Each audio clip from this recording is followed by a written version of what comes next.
اور ایرانی صدر کے آنے پہ ہی بات ہوئی. کس طرح دیکھتے ہیں مرزا صاحب، چونکہ یہ دورہ اپنی نوعیت کا بڑا امپورٹنٹ دورہ ہے، خطے میں بڑی تبدیلیاں اپنی جگہ، لیکن اسرائیل کے ساتھ جو ایک جارحانہ رویہ اختیار کیا ایران نے، اٹیکنگ پوزیشن میں گیا، پھر جو صورتحال بنی، اس وقت پوری دنیا میں کی نظریں ایران کے اوپر ہیں، ایرانی پریزیڈنٹ جو ہیں وہ اس وقت پاکستان میں ہے. یہ پوری ڈیولپمنٹ کو کس طرح دیکھتے ہیں؟ یہ ایک سرپرائز وزٹ ہے یا ایک پلان تھا؟ پہلے چیزیں پائپ لائن میں تھیں؟ آپ چونکہ انٹرنیشنل افق کے اوپر، ویسے ہی عالمی افق کے اوپر گہری نظر رکھتے ہیں، تو یہ معاملہ تھا کیا اور اس کا پاکستان کو کتنا فائدہ ہوگا؟ جی بہت آپ نے اچھا سوال کیا ظفیر. اس کے دو پہلو ہیں. سب سے پہلی بات تو یہ ہے کہ جو مشرق وسطیٰ میں کشیدگی چل رہی ہے اسرائیل اور ایران کے درمیان، اور آپ نے دیکھا کہ اس کے نتیجے میں تفصیل میں نہیں جانا چاہتا، سب کو پتا ہے کہ وہ ایران نے ایک بہت بڑا حملہ کیا جس میں میزائل اور ڈرونز اور سب کچھ شامل تھا، اور وہ حملہ دمشق کے حملے کے جواب میں کیا گیا تھا. ٹھیک ہے نا جی. اور اس کے بعد انہوں نے یہ دھمکی بھی دی تھی کہ اگر اس کا جواب کیا گیا تو پھر صورتحال جو ہے وہ بہت خراب ہوگی. لیکن اس کے اوپر امریکہ وغیرہ نے بھی اسرائیل کو بہت ریسٹرینٹ کے لیے کہا. تو پہلی بات، ایک بات اپنے ذہن میں آپ بالکل کلیئر کر لیں، اور ہمیں کنفیوز نہیں کرنا چاہیے، کیونکہ پاکستان کا بھی یہی اسٹینڈ ہے، اور آپ نے دیکھا سارے اسلامی ممالک کا بھی یہ اسٹینڈ ہے. جو وہ ایکسچینج ہوا ہے، جسے آپ کہتے ہیں فوجی ایکسچینج ہوا ہے یا تصادم ہوا ہے، وہ اس دمشق کے حملے کے جواب میں ہوا. ٹھیک ہے. اس کا براہ راست غزہ سے کوئی تعلق نہیں. ایسا ہی ہے، بالکل ٹھیک. ہاں، براہ راست کوئی تعلق نہیں ہے. ٹھیک ہے. تو پاکستان نے اسی لیے یہ کہا کہ کشیدگی کم کرتے ہیں فوراً، اور آپ نے دیکھا اس اعلانیہ میں بھی یہ بات ہے. ایسا ہی ہے کہ مشرق وسطیٰ میں کشیدگی نہیں ہونی چاہیے. لیکن آپ نے وہ جو بات کہی ہے نا کہ آخرکار پاکستان کے اوپر ہمیں جانا چاہیے.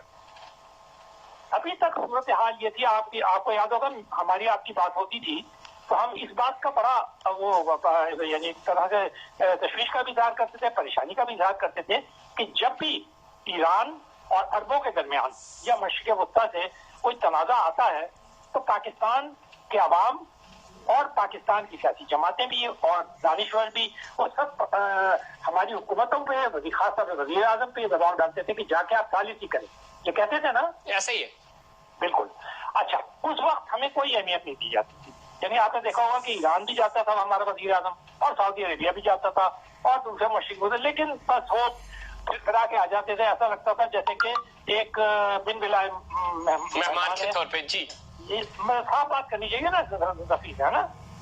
لیکن اس مرتبہ آپ نے یہ دیکھا کہ گو یہ پلانڈ وزٹ تھی، لیکن آپ اس کی ٹائمنگ ذرا ملاحظہ فرمائیے، اور جتنی کہتے ہیں نا خواہش سے آپ ایرانی صدر کو پاکستان کا آنا، اور جتنے انہوں نے خوش آمدید کہہ کر پاکستان کا دورہ کیا، اور ایک جگہ کا نہیں کر رہے ہیں، وہ اسلام آباد، لاہور، کراچی، اور پھر کراچی. ٹھیک ہے نا.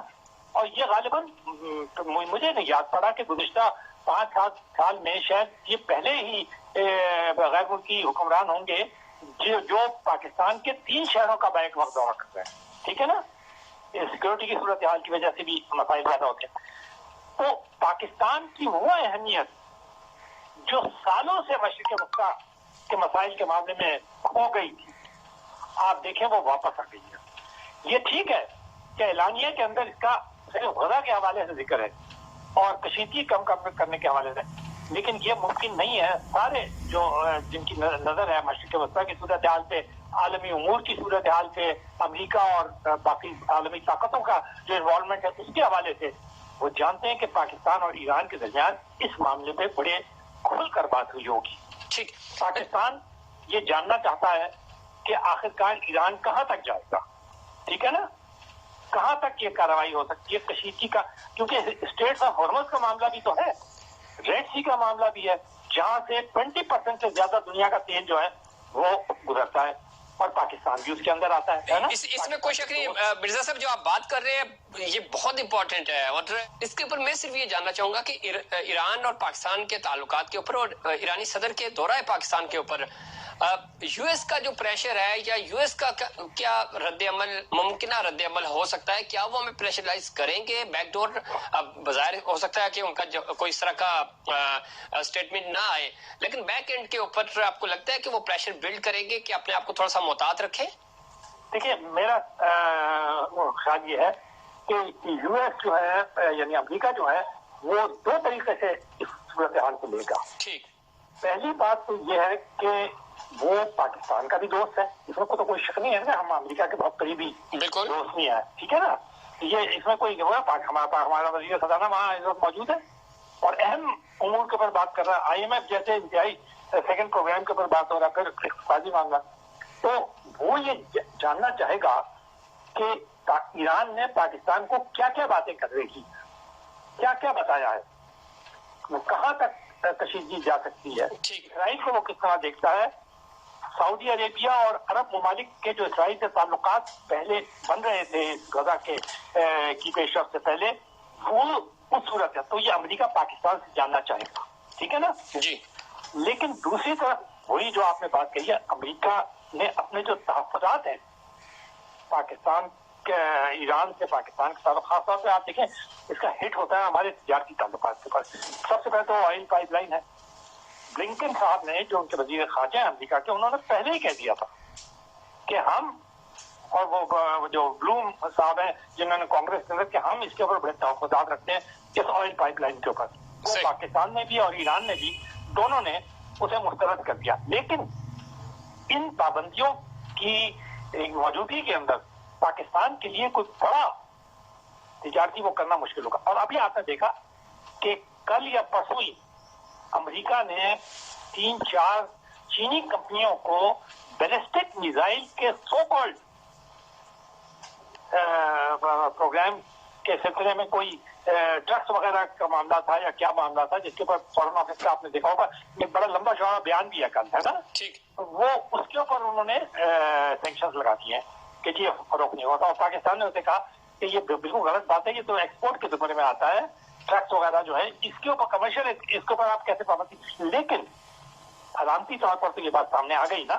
اور جو ہم ڈے فرسٹ سے میری آپ کی جب بات ہوتی ہے کہ ایک ملک کو دوست بنا کے دوسرے کو دشمن نہیں بنا سکتے، پھر اس کا فائدہ نہیں ہے، تو ہمیں مزید اپنی چیزوں کو بہتر کرنا ہوگا، اپنی اس ڈپلومیٹک افیئرس کو بہتر کرنا ہوگا تاکہ ہم امریکہ کو بھی سیٹسفائی کر سکیں کہ نہیں یہ ہماری نیڈ بھی ہے، بیسک ہمارا پڑوسی بھی ہے، اور ساتھ ہی ساتھ ہم چین کو بھی ساتھ لے کے چلیں آگے. آپ رشید بہت صحیح بات کہہ رہے ہیں، آپ کا انالیسس بھی بہت یعنی وہ ہے آنکھیں کھول دینے والا. پاکستان کے لیے ایک مگر ایڈوانٹیج ہو گیا ہے سارے سلسلے میں. وہ جو چین نے ثالثی کر کے ایران اور سعودی عربیہ کے درمیان جو معاہدہ کرا دیا ہے نا، اس کی وجہ سے پاکستان جو ٹائٹ روپ پہ چلتا تھا کہ یا تو ایران کا سائڈ لے یا سعودی عربیہ کا سائڈ لے ہے عرب ملکوں کا، وہ ختم ہو گیا. کیونکہ سارے مسلمان ملکوں کے لیے یہ ختم ہو گیا ہے. چونکہ اس پہ sir sorry to cut you, سعودیہ چونکہ کنگ تھا نا جو مشرق وسطیٰ اور خاص طور پہ جو جتنی گلف ریاستیں ہیں، تو جب سعودیہ آنکھیں نہیں دکھا رہا ہے تو باقی ملکوں کو تو ہم ٹیکل کر ہی لیتے ہیں. بالکل ٹھیک کہہ رہے ہیں آپ. تو اب ہمارے لیے اتنی مشکل نہیں رہی ہے، وہ والی صورتحال نہیں ہے. ٹھیک ہے. ایران اور سعودی، آپ کو یاد ہوگا کہ وہ جو اسلامک کانفرنس ہوئی تھی غزہ کے اوپر، اس میں رئیسی صاحب پہنچے تھے اور وہاں انہوں نے تقریر بھی کی تھی. سعودی عربیہ چلے گئے تھے نا. بالکل. تو اب ہمارے لیے یہ والا جو اسٹرین ہے نا وہ تو نہیں آئے گا. یعنی اس کا مطلب یہ ہے کہ ایران بھی انڈرسٹینڈ کرے گا. اور آپ نے دیکھا ان کے آنے سے قبل ایک بہت اعلیٰ سطحی وزیر خارجہ کے لیول کے اوپر سعودی عربیہ کا وقت آلریڈی آگے جا چکا ہے. بالکل ایسے. اور یہ ایکسپیکٹڈ ہے کہ شاید محمد بن سلمان جو ولی عہد اور وزیر اعظم ہیں سعودی عربیہ کا مین ڈرائیور ہیں، وہ وزٹ کریں. وہ بھی اگلے مہینے 15-16 یا اسی وزٹ کریں گے. ٹھیک ہے. تو آپ ان سب کو لنک کریں تو آپ یہ دیکھیں گے کہ امریکہ کا انٹرسٹ اس وقت یہ ہے کہ پاکستان جو ہے وہ میڈیٹر نہیں تو کم از کم ایک انڈرسٹینڈنگ کروانے والا ملک ضرور بن جائے. تو پاکستان کی اس وقت پہلی مرتبہ میں سمجھتا ہوں گزشتہ 10 سال کے اندر بڑی ہی غیر معمولی اہمیت بن گئی ہے مشرق وسطیٰ کے اندر. یہ بہت ہی پاکستان کے لیے اچھا ہوا ہے. اور وہ جو آپ نے بات کہی ہے کہ اب